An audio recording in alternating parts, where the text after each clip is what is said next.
एक भिखारी था। रेल सफ़र में भीख मांगने के दौरान एक सूट बूट पहने सेठ जी उसे दिखे।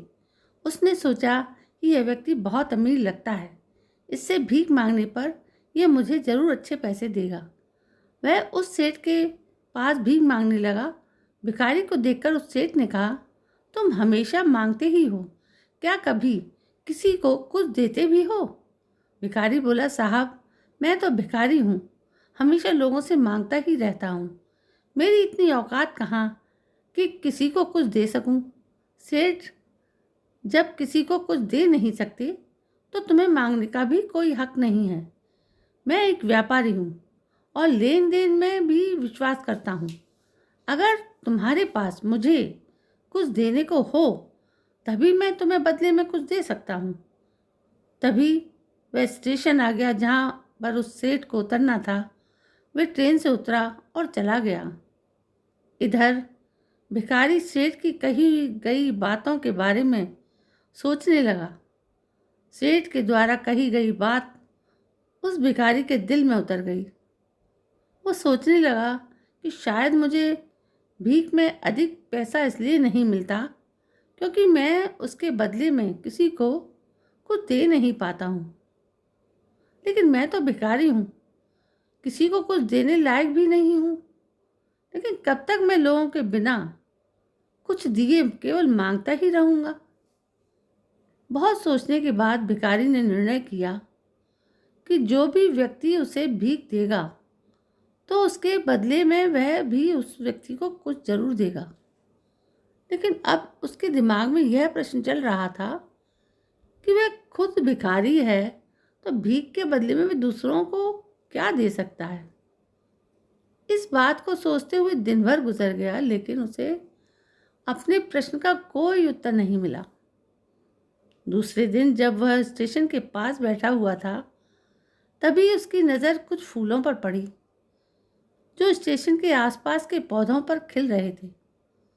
उसने सोचा, क्यों ना मैं लोगों को भीख के बदले कुछ फूल दिया करूं। उसको अपना यह विचार अच्छा लगा और उसने वहां से कुछ फूल तोड़ लिए। वह ट्रेन में भीख मांगने पहुंचा। जब भी कोई उसे भीख देता तो उसके बदले में वह भीख देने वाले को कुछ फूल दे देता। उन फूलों को लोग खुश होकर अपने पास रख लेते थे। अब भिखारी रोज फूल तोड़ता और भीख के बदले में उन फूलों को लोगों में बांट देता था। कुछ ही दिनों में उसने महसूस किया कि अब उसे बहुत अधिक लोग भीख देने लगे हैं। वह स्टेशन के पास के सभी फूलों को तोड़ लाता था। जब तक उसके पास फूल रहते थे तब तक उसे बहुत से लोग भीख देते थे। लेकिन जब फूल बांटते बांटते खत्म हो जाते तो उसे भीख भी नहीं मिलती थी। अब रोज ऐसा ही चल रहा था। एक दिन जब वह भीख मांग रहा था तो उसने देखा कि वही सेठ ट्रेन में बैठे हैं। उसकी वजह से उसे भीख के बदले में फूल देने की प्रेरणा मिली थी।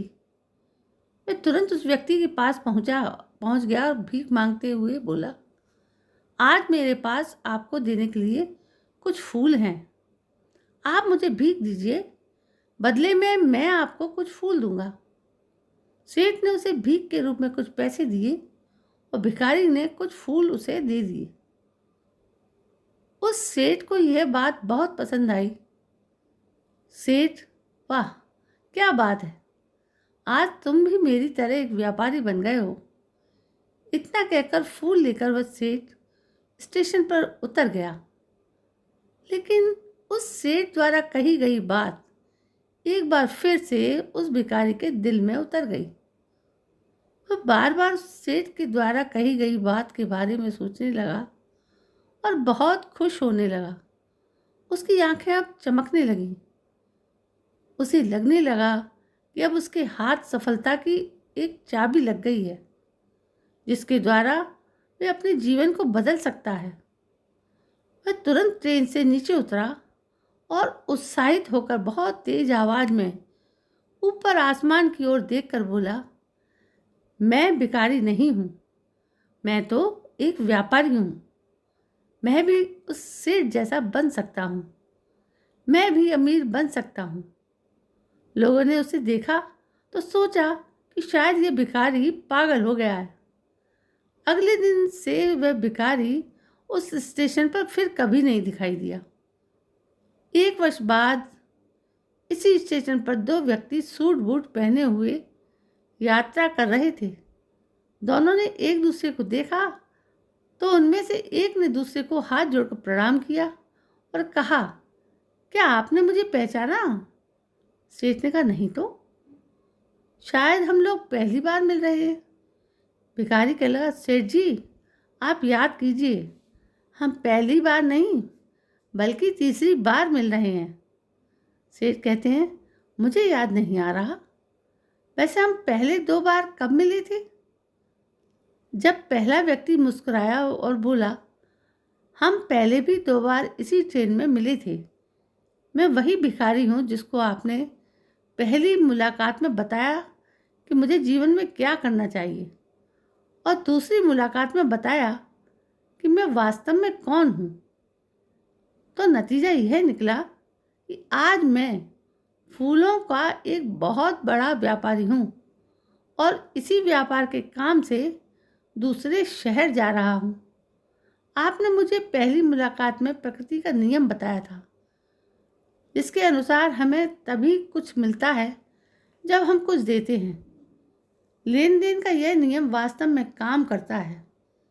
मैंने यह बहुत अच्छी तरह महसूस किया है, लेकिन मैं खुद को हमेशा भिखारी ही समझता रहा।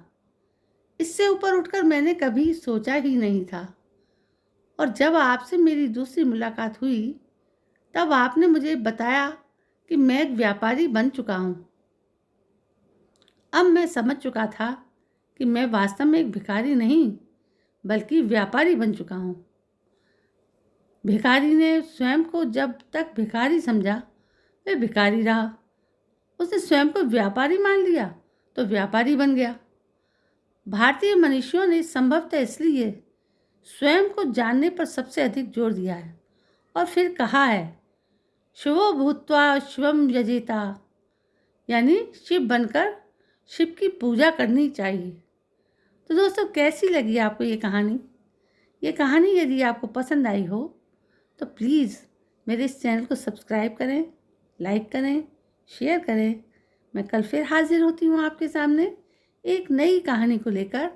तब तक के लिए जय हिंद, जय भारत।